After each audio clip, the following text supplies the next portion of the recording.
ओम या श्री स्वयं सुकृतिनां भवनेष्वलक्ष्मी पापात्मनां कृतिदयां हृदये सुबुद्धि श्रद्धा सदां कुलजना प्रभवास लज्जा तां त्वां नदास्म परिपालय देवी विष्णु। नमस्कार, स्वागत है आपका आचार्य वाणी में। मैं आचार्य डॉक्टर विक्रमादित्य आपके साथ हूं और आज का हमारा विषय है मेष राशि वालों के लिए कैसा रहेगा इस सूर्य का परिवर्तन। सूर्य का परिवर्तन सिंह राशि में होने जा रहा है।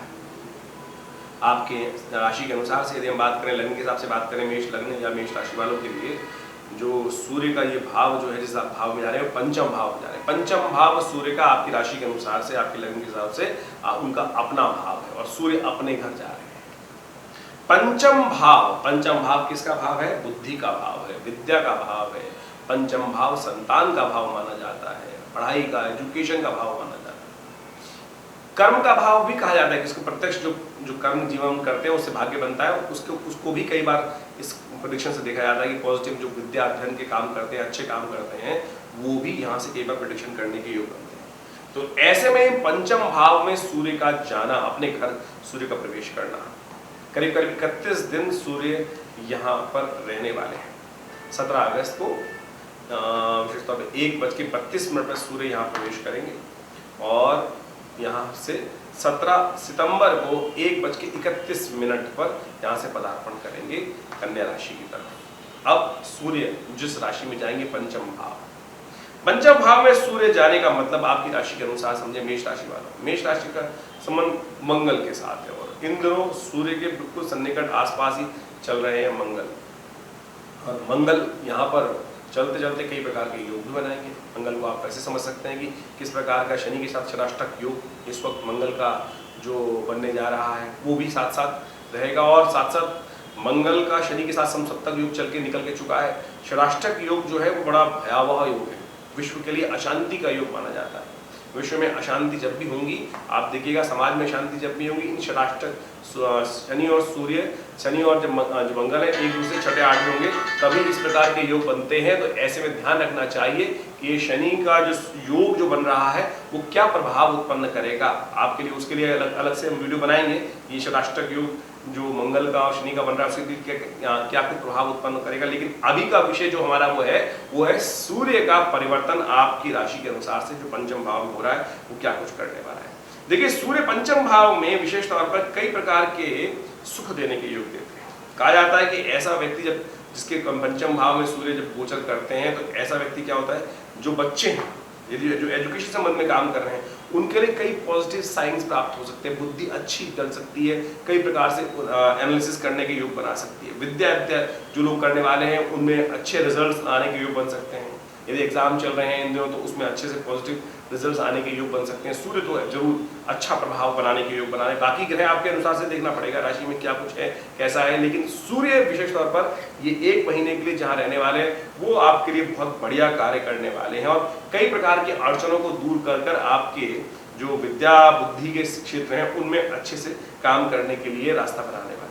आपको अधिकार प्राप्त कराने के योग भी ये सूर्य परिवर्तन करने के रास्ते बना सकते हैं, बुद्धि को इस तरफ चला सकते हैं कि अधिकार आपको प्राप्त होने के योग बन सकते हैं। यानी आपके लिए बहुत अच्छे से पॉजिटिव रास्ते बनने वाले हैं। आपका मन सुंदर रह सकता है, बहुत अच्छे से रास्ता बनने के योग दिखाई सकते हैं। लेकिन जिनके बच्चे हैं, संतान की संबंध में बात कर लेते हैं तो उनके लिए थोड़ा कष्ट, मेष राशि वालों के बच्चों को थोड़ा सा कष्ट होने के योग दिखाई देते हैं। आपके ग्रह योग उनके लिए थोड़े से भारी पड़ सकते हैं, तो अपने एटीट्यूड को उनकी तरफ थोड़ा सा सरल रखते हुए, बातचीत की तरफ रखते हुए रखने का प्रयास कीजिए।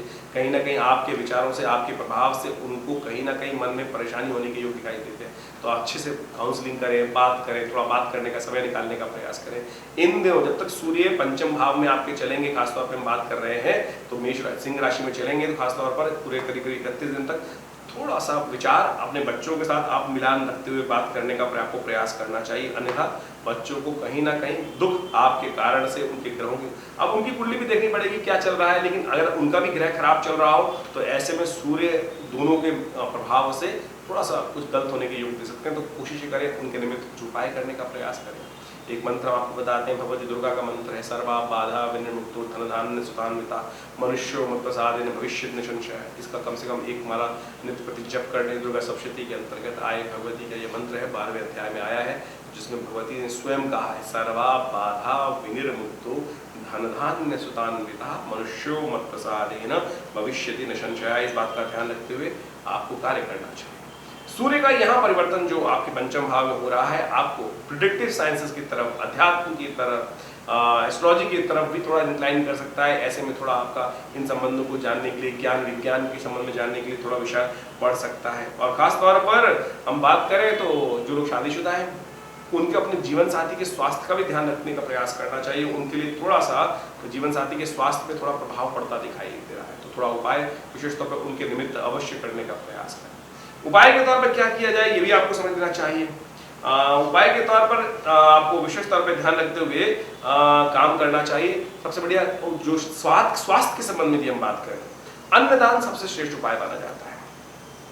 आटे का दान या गेहूं का दान, साबुत अनाज का दान विशेष तौर पर सूर्य के लिए सबसे श्रेष्ठ माना जाता है। ये स्वास्थ्य के लिए विशेष तौर पर लाभ देने वाला है।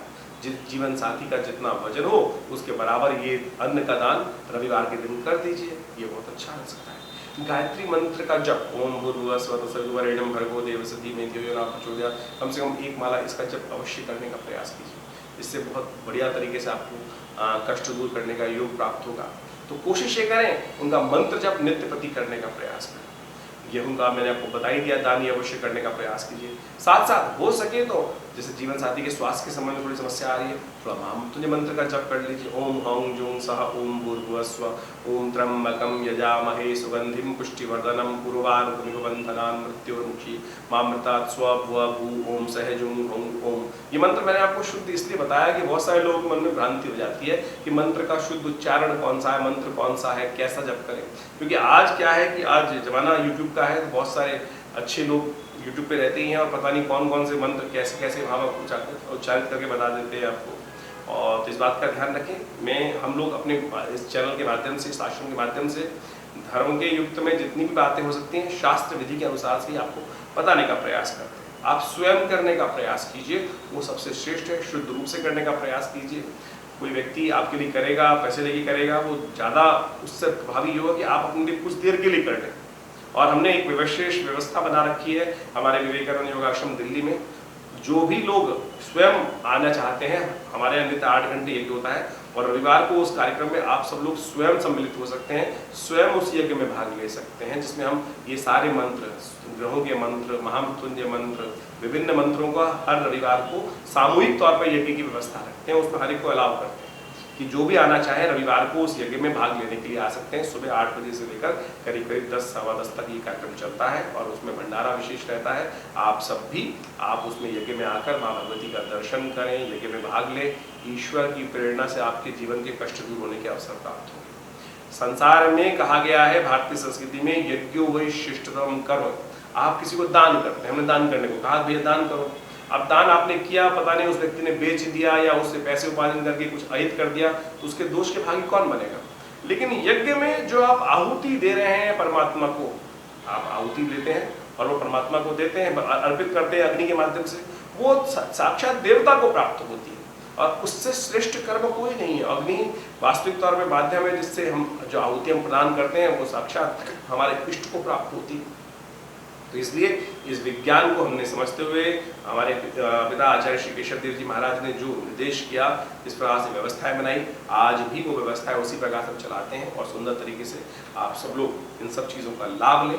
दिल्ली में विवेकानंद योगाश्रम जमनाबाद लक्ष्मी नगर में स्थित है। हमारे फ़ोन नंबर्स चल रहे हैं स्क्रीन पर, आश्रम का एड्रेस भी है। आप उस सब कार्यक्रमों में सम्मिलित हो सकते हैं। ईश्वर आपकी कृपा करें, आपकी समस्त कष्ट दूर करें। धन्यवाद, नमस्कार।